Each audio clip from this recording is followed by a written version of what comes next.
우리에게 주시는 하나님의 말씀 보겠습니다. 사도행전 17장입니다. 여기에는 18장으로 나왔는데요. 17장입니다. 계속적으로 우리 사도행전 강해야 합니다. 사도행전 17장 10절에서 15절까지 우리가 교독으로 읽습니다. 밤에 형제들이 곧 바울과 실라를 베레아로 보내니 그들이 이르러 유대인의 회당에 들어가니라.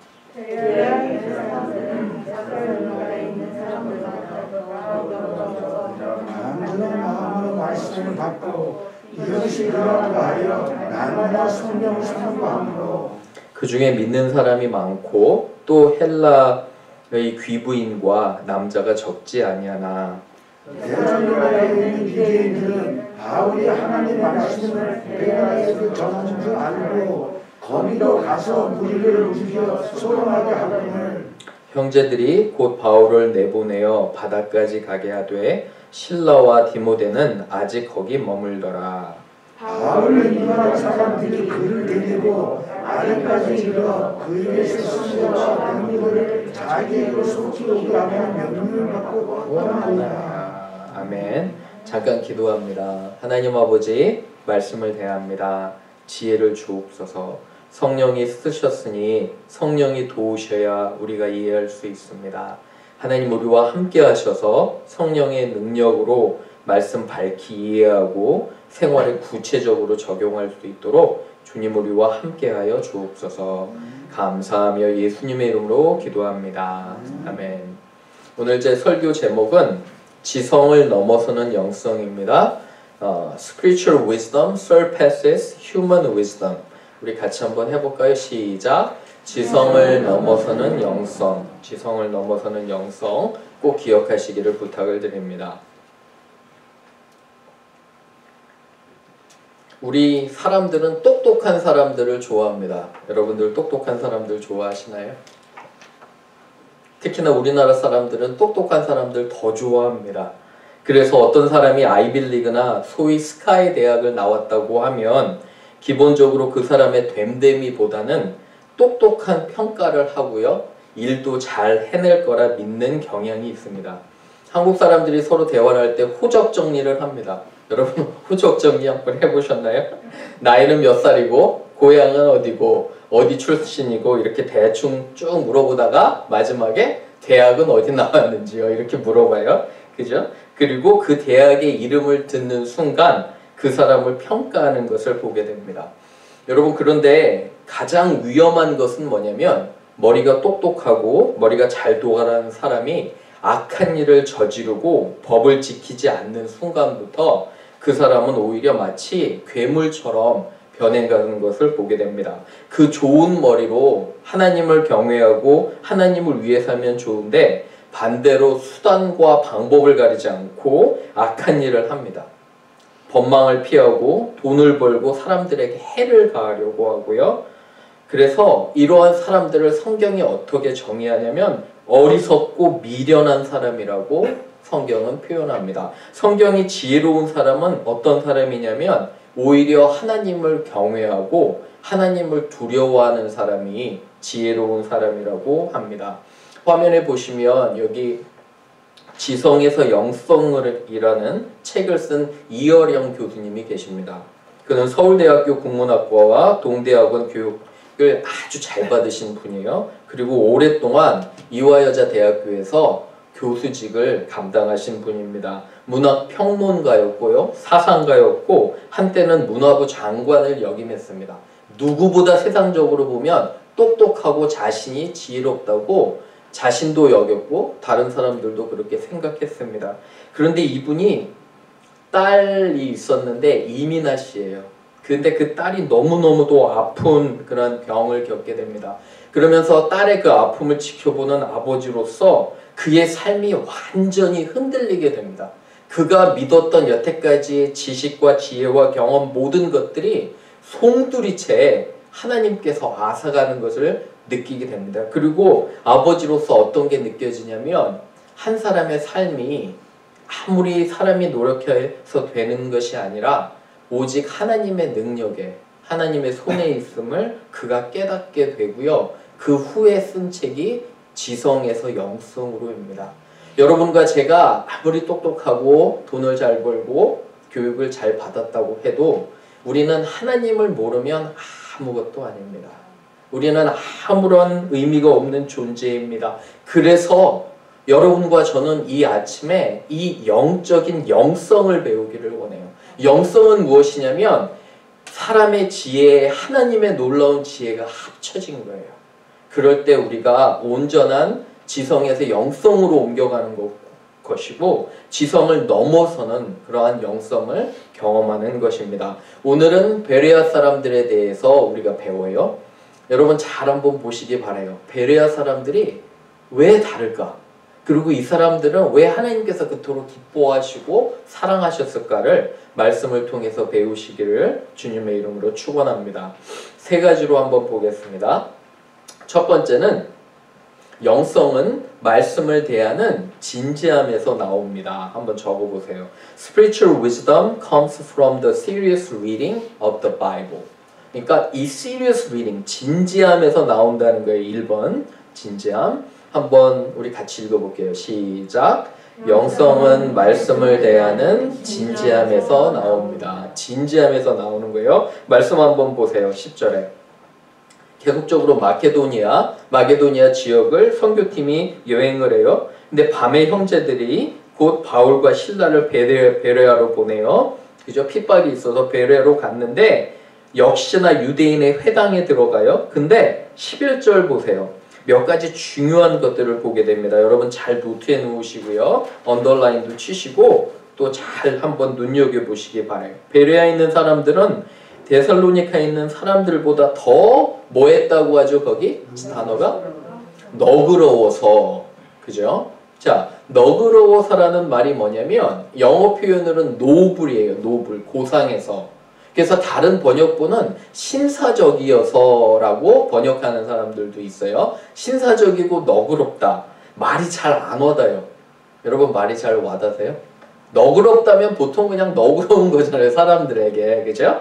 그래서 그러니까 원래 쓰여진 헬라어로 제가 좀 이렇게 공부해 봤습니다. 그런데 이 헬라어로 유게네스테로스라는 단어인데요. 이것은 뭐냐면 영어 표현으로 오픈 마인드예요. 오픈 마인드가 뭐냐면 열린 마음을 가지고 있었다는 거예요. 이 사람들은. 다시 말하면은 이 하나님의 말씀을 대할 때 자기 생각과 편견과 고집으로 대하는 것이 아니라 그런 걸 내려놓고요. 이 말씀이 진정으로 맞나 안 맞나를 오픈 마인드로 한번 들었다는 거예요. 진지하게. 무슨 말씀인지 아시겠죠? 다시 설명합니다. 여러분과 제가 성경을 읽을 때 어떤 사람이 이래요. 내 생각이 벌써 있어요. 여러분 그런 거 혹시 경험하세요? 나는 내 고집이 딱 있어요. 그리고 말씀을 어떻게 이용해요. 내가 좋아하는 구절만 쫙 찾아서 그래 내가 생각이 맞아. 여러분 그런 거 경험해보셨어요? 안 해보셨어요? 그죠?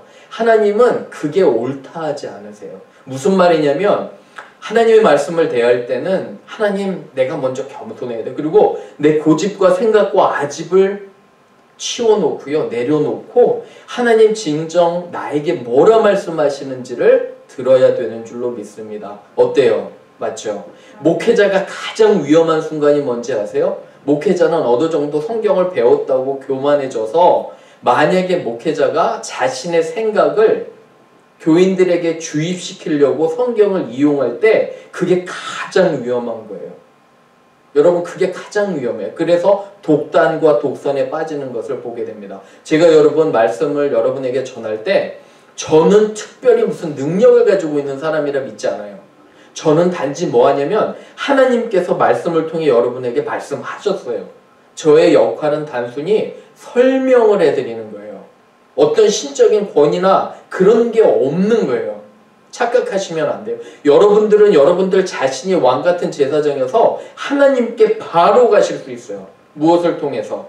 성경을 통해서 말씀을 통해서 가실 수 있는 거예요. 근데 이 베레아 사람들이 열린 마음으로 자신의 생각을 내려놓고 하나님의 말씀을 잘 들었대요. 한국말로 요새 꼰대라는 말 들어보셨죠? 꼰대. 제가 그래서 찾아봤어요. 이게 무슨 말인가 찾아보니까 원래는 꼰대가 선생님을 지칭하는 거였대요. 선생님. 나에게 뭔가 잔소리를 하고 가르쳐주는 사람. 그런데 지금 말로는 이렇게 보면 다양성을 모르고 포용할 줄도 모르고 권위적이며 오로지 자신의 생각과 그런 것들을 다른 사람에게 관철시키려는 그런 사람들이 꼰대예요. 나이와 상관없습니다. 여러분 20대, 30대도 꼰대가 될 수 있어요. 저처럼 뭐 50이나 60대도 꼰대가 될 수 있고요. 그렇죠? 항상 열린 마음으로 성경을 대하고요. 사람들을 여러분 대하실 때도 열린 마음으로 대하셔야 돼요. 내 생각 내려놓으세요. 판단하지 마세요. 하나님께서 그 사람을 어떻게 인도하셨는지 우리는 아무것도 몰라요. 그 사람이 어떤 상처가 있는지 어떤 어려움이 있는지 몰라요. 그래서 우리는 우리의 생각을 내려놓고 그 사람을 하나님의 관점으로 봐야 되는 것을 여러분 그게 옳지요. 그렇죠? 그리고 또 한 번 보세요. 그 밑에 간절한 마음으로 말씀을 받아서 이것이 그러한가 날마다 성경을 뭐 했다고 나오죠? 거기? 상고했다고 나와요. 영어 표현에는 examine 했다고 그래요. examine은 뭐냐면 검토했다, 검사했다. 그죠? 그 말씀이 진짜 옳은가 성경을 봤다는 거예요. 사랑하는 여러분, 여러분들이 제 주일날 설교를 잘 들어주시는 거 감사해요. 그죠? 감사합니다. 그런데 그거보다 제가 더 감사하고 하나님 원하시는 건 뭐냐면 집에 돌아가셔서 제가 한 말이 옳은가 맞는가 생각해 보시라는 거예요. 주중에 내도록 성경 말씀을 읽고 성경이 정말 뭐라 말씀하시는가 공부하시라는 거예요. 그래서 이러한 특성들이 베레아 사람들에게 있다고 전합니다. 그렇죠? 여기 보시면 시편 여러분 좋아하시죠? 1편. 그죠? 다 외우실 거예요. 근데 몇 절만 우리가 같이 한번 읽어볼게요. 시작. 오직 여호와의 율법을 즐거워하여 그의 율법을 주야로 묵상하는도다. 그는 시냇가에 심은 나무가 철을 따라 열매를 맺으며 그 잎사귀가 마르지 아니함 같으니 그가 하는 모든 일이 형통하리로다. 악인들은 그렇지 아니하며 오직 바람에 나는 겨와 같도다. 여기 보세요. But his delight is in the Lord, is in the law of the Lord, and on his law he meditates day and night. He is like a tree planted by streams of water, which yields its fruit in season, and whose leaf does not wither. Whatever he does prospers. Not so the wicked. They are like chaff, like the wind blows away. 그쵸? 여기 보시면 율법을 복 있는 자예요. 시편 1편은. 복 있는 자는 누구냐면 분명하게 정의예요. 그 정의가 뭐냐면 헌금을 많이 드리는 사람, 예배 많이 나오는 사람은 아니에요. 복 있는 사람은 뭐냐면 여호와의 말씀을 즐거워하는 거예요. 마음 가운데. 그래서 그 말씀을 밤과 낮으로 기뻐하시는 그런 사람이에요. 그런데 어떻게 비유가 넘어가냐면 여기 보면 그러한 사람은 시냇가에 심겨진 튼튼한 나무라는 거예요. 시냇가에 심겨진 나무가 왜 좋으냐면 항상 물을 어때요? 바로바로 공급받아요. 나무에게 가장 필요한 것은 물이에요. 그죠? 저 캘리포니아 요세미리라는 그런 공원에 가보면 정말 큰 나무들이 있어요. 시코이아라는 나무가 있는데 여러분 그거 아세요? 하루에 1톤의 물을 끌어들여서 흡수한대요. 저는 거기 갔을 때 예전이지만 그 얘기를 듣고 놀랐어요. 1톤의 물이 있어야지 시코이아 나무가 산대요. 여러분 우리는 몇 톤의 말씀이 있어야 하루를 버틸 수 있을까요? 5분? 어떠세요? 그냥 대충 이렇게 하면 하나님께서 우리를 그렇잖아요. 말씀에 대한 진지함이 있기를 주님의 이름으로 축원합니다. 두 번째 보세요. 두 번째는 하나님의 말씀을 반대하는 사람들이 존재함을 잘 알아야 한대요. 그죠? We need to be aware that some people may reject God's word. 하나님의 말씀을 반대한대요. 우리 한번 읽어볼게요. 시작. 하나님의 말씀을 반대하는 사람들이 존재함을 잘 알아야 합니다. 잘 인식해야 돼요. 그죠? 말씀 보세요. 그런데 이런 귀한 사람들이 있는 반면에 대조가 나와요. 12절부터 대조가. 그 중에 믿는 사람이 많고 적잖은 사람들이 그리스도께로 돌아와요. 그런데 13절에 보면 전장에 있었던 그죠? 지역에 갔던 데살로니카에 있는 사람들이 쫓아와요. 베레아까지 쫓아와서 말씀 전하는 걸 반대하고 힘든 그런 시간을 주는 거예요. 핍박하는 거예요. 여러분 그 사람들 보시죠. 그래서 그 사람들이 그 베레아 마을의 사람들도 움직여 소동하게 해서 어려움을 주는 거예요. 말씀을 반대하는 것뿐만 아니라 말씀을 전하는 자를 어떻게 해서든지 감옥에 넣으려고 하고 힘들게 하려는 그런 악한 사람들을 보게 됩니다. 여러분 이 악한 사람을 볼 때 저는 첫째 드는 질문이 뭐였냐면 참 할 일도 없다 이런 생각 많이 들었어요. 어떻게 자기 사는 데서 열심히 일하지 거기까지 쫓아가서 그죠? 힘들게 할까? 여러분은 그런 생각 안 해보셨어요? 그죠? 말씀을 반대하고 너무 싫어서 그 말씀을 전하는 사람까지 반대하는 것을 이렇게 보게 됩니다. 저는 여러분 요새 좀 슬픈 일이 있어요. 몇 분이랑 얘기를 하다 보면 사람들이 삶을 너무 낭비해요. 아무런 그런 의미 없는 것을 쫓아가는 것들을 보게 됩니다. 여러분 비트코인이라고 들어보셨어요? 비트코인. 최근에 앨런 머스크인가요? 그죠? 테슬라 사장이 이 주식을 사서 엄청나게 폭등했습니다. 비트코인 하나에 몇 천만 원씩 한대요. 우리 미국 돈으로 50 or 60,000 그죠? 5, 6만 불 정도 된대요. 엄청난 금액이에요. 비트코인 하나에. 근데 많은 젊은 사람들이 열광을 한대요. 근데 어떤 분들 우스갯소리로 합니다. 비트코인 잘못하다가 한강을 간대요. 그래서 왜 한강을 가냐고 물어봤더니 비트코인 투자해서 망하면 어떻게 해요? 한강 가서 자살하려고 그런 농담이 있대요. 비트코인 잘못하다가 망하면 한강 간다고.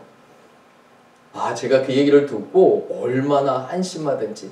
사랑하는 여러분, 하나님께서 여러분과 저를 지으셨을 때 이 모든 인생을 비트코인을 보며 그 주가를 보며 살라고 하셨나요? 여러분 어떠세요? 마음이 너무너무도 아픈 거예요. 여러분 사단이 우리를 어떻게 공격하는지 아세요? 사단이 우리를 막 악한 것으로 미는 게 아니에요. 우리를 쓸데없는 곳에 시간을 낭비하도록 하는 게 사탄의 전략이에요. C.S. 루이스라는 분은 아주 유명한 문학가고 크리스천 사상가인데 이분이 말씀하신 게 뭐냐면 자신이 오래 삶을 살다 보면 하나 느낀 것인데 사탄이 쓰는 가장 좋은 전략은 우리의 삶을 통째로 의미 없게 하는 거예요. 뭘 따라가려고? 아무런 의미 없는 것에 따라가려고 하는 거예요. 여러분 얼마나 바빠야 돼요. 우리가 영혼 구원해야 되고 사람들 사랑해야 되고 사람들 섬겨야 되잖아요. 그죠? 하나님께서 많은 기회를 주시는데 우리의 마음과 우리의 생각은 온통 어디가에 가 있는지 여러분 우리 자신에게 한번 여쭈어 봐야 돼요. 우리는 아마 이렇게 얘기할 수 있어요. 이 사람들 악하다. 어떻게 하나님의 말씀을 전하는 걸 반대하냐. 그런데 우리 자신도 돌아보기를 바라요. 사실 나는 하나님 어떤 거를 쫓아가는지요. 왜 나의 삶은 그렇게 바빠서 하루에 불과 몇 분조차 하나님의 말씀을 볼 시간이 없는지요. 여러분 한번 돌이켜 보시기를 바라요. 그죠? 말씀 하나 보고 갈게요. 시편 119편 11절이에요. 한번 읽어볼게요. 시작. 내가 주께 범죄하지 아니하려 하여 주의 말씀을 내 마음에 두었나이다. 우리 아이들 지금 코로나 시대는 못하지만 우리 중고등부나 칠드런은 바이블 드릴이라는 프로그램이 있어요. 이제 우리도 코로나 끝나면 할 건데 여러분들 부모님께 나누어 드린 바이블 드릴 메모리 버스 암송 구절 중에 이 말씀이 있어요. 그죠? I have hidden your word in my heart so I might sin against you. 그러니까 내가 하나님의 말씀을 내 마음 안에 두면 그럼 나는 범죄하지 않는다는 거예요. 여러분 말씀을 깊이 있게 읽잖아요. 암송하잖아요. 그러면 내가 악한 일을 저지르려는 그 순간에 하나님의 말씀이 생각난다는 거예요. 그래서 하나님의 말씀으로 그거를 이겨낸다는 거예요. 그죠? 너무 멋있죠? 그죠? 내 말씀을 마음에 두었는데 I have hidden 내 마음에 감추었는데 그것이 유혹의 순간에 나를 도우신다는 거예요. 말씀이 이렇게 능력이 있는 것을 여러분 잘 이해하셔야 됩니다. 마지막으로 갑니다. 하나님은 말씀을 사랑하는 자들을 통해 그의 계획을 이루시는 거예요. 마지막이요. God accomplishes His plan through people who seriously read the word. 그죠? 하나님의 말씀을 잘 읽는 이런 사랑하는 사람들을 통해서 그분의 계획을 이루십니다. 3번 해볼게요. 시작. 하나님은 말씀을 사랑하는 자들을 통해 그분의 계획을 이루십니다. 14절 15절 보세요. 그러한 소동이 났어요. 많은 소동이 났죠. 그래서 형제들이 다시 바울을 보냅니다. 어디까지 보내냐면 바다까지 가게 하고요. 실라와 디모데는 아직 머물어요. 왜 그러냐면 베레아 사람들을 좀 더 가르치는 거예요. 남아서 열심히 가르치고 바울을 보내는데 15절 보시면 바울을 인도한 사람들이 그를 데리고 에덴스, 아테네예요. 지금 현재는 아테네까지 갈 수 있도록 하는 거예요.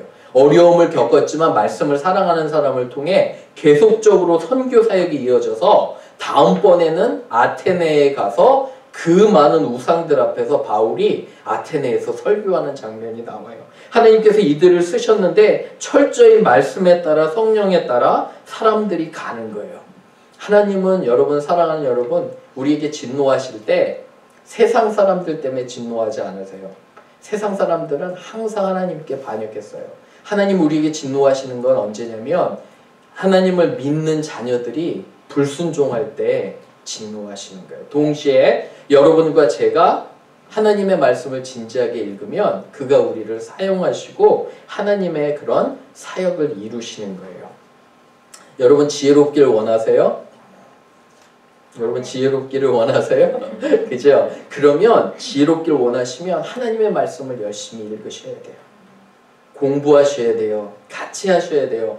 마치 하나님의 말씀은 때론 너무 어려워서 인도자가 있어야 돼요. 정글이나 숲을 여행하는 거와 비슷해요. 성경은 66번을 여행하기가 만만치 않아요. 그럴 때는 여러분들의 좋은 선생님과 그죠? 그리고 이 스승들이 있어야지 이것을 잘 배우는 겁니다. 최근에 어떤 분이 저에게 물어봐요. 목사님, 이런 질문 중에 하나가 이게 있었어요. 70이 되면 어떤 사람이 되고 싶습니까? 이런 질문이 있었어요. 그래서 제가 이 질문을 보면 나는 어떻게 대답할까 생각해 봤는데 저는 대충 답을 이렇게 생각해 봤어요. 무슨 답이냐면 내가 70이 될 때는 항상 그때도 무엇인가 새롭게 열심히 배우는 사람이 되자. 이렇게 한번 제가 생각해 봤어요. 여러분 어떠세요? 저는 70이 되는 순간에도 매일매일 하나님의 말씀을 새롭게 배우고 조금 더 알아가고 그죠? 조금 더 이해하는 그런 열정적인 삶을 살길 원해요. 여러분 청춘이라는 말은 그건 나이와 비례하지 않아요. 여러분과 제가 나이 먹을수록 더욱더 젊고 더욱더 새로워질 수 있어요. 어떻게 해야 되냐면은 말씀을 열심히 읽으면 하나님께서 그런 마음을 주세요. 근데 가끔 보면 10대, 20대도 70대처럼 살아요. 왜 그러냐면 새롭게 무엇인가를 배우려는 노력이 없고 무엇인가 하나님의 말씀을 열정적으로 배우려는 노력이 없으면 벌써 눈동자에서 나타나요. 눈빛에서 나타나는 것을 우리는 알게 됩니다. 사랑하는 여러분, 말씀 사랑하셔야 돼요. 완송하셔야 되고 우리 이 구절 굉장히 중요해요. 디모데후서 3장 16절 요한복음 3장 16절이랑 비슷하죠. 디모데후서 2 Timothy 3:16 3장 16절인데 한번 읽어볼게요. 시작. 모든 성경은 하나님의 감동으로 된 것으로 교훈과 책망과 바르게 함과 의로 교육하기에 유익하니. 그죠? All scriptures is God breathed and is useful for teaching, rebuking, correcting, and training in righteousness. 모든 이런 거에 교훈과 책망과 바르게 함과 의로 교육하는 것. 그러니까 우리가 마치 뭐냐면 여러분 아침에 거울 보시죠? 혹시 거울 안 보시나요? 저 아침에 오기 전에 거울 보고 왔는데 그래도 괜찮죠? 주일이라 거울 열심히 봤어요. 혹시나 뭐 묻지 않았을까? 성경을 여러분 읽으면 성경을 잘 보면 나의 모습이 보여요. 거울과 같아요. 혹시나 내가 잘못 가고 있으면 성경의 거울이 저에게 이야기해 주세요. 너 잘못 가고 있어. 그렇게 가면 안 돼. 무엇인가 굉장히 얼굴에 어려움이 있으면 성경은 저에게 가르쳐줘요. 내가 슬플 때 평안함을 주시고 위로를 주세요. 그게 하나님의 말씀이에요. 여러분 제가 부탁드리는 건 세상의 어떤 것보다도 하나님 중요하잖아요. 맞나요? 하나님 사랑하시는 거 여러분 맞잖아요. 그죠? 하나님 사랑하는 거는 추상적이고 애매모호한 게 아니에요. 하나님 사랑하는 거는 첫 번째 나타나는 반응이 하나님의 말씀을 사랑하는 거예요. 그렇죠? 한 주도 또 새롭게 다가옵니다. 여러분 이번 주 어떠한 삶을 경험하기를 원하세요? 평안함과 승리의 삶, 확신의 삶 그런 거 원하시죠? 그러면 무엇보다 어떤 것을 하기 전에 조금만 더 일찍 일어나서 조금만 더 부지런해져서 하나님의 말씀을 읽고 공부하면 하나님께서 여러분들의 삶을 책임져 주시지 않습니다. 아멘. 그죠? 승리의 삶 사시기를 주님의 이름으로 부탁을 드립니다. 아멘. 우리 같이 한번 기도할게요.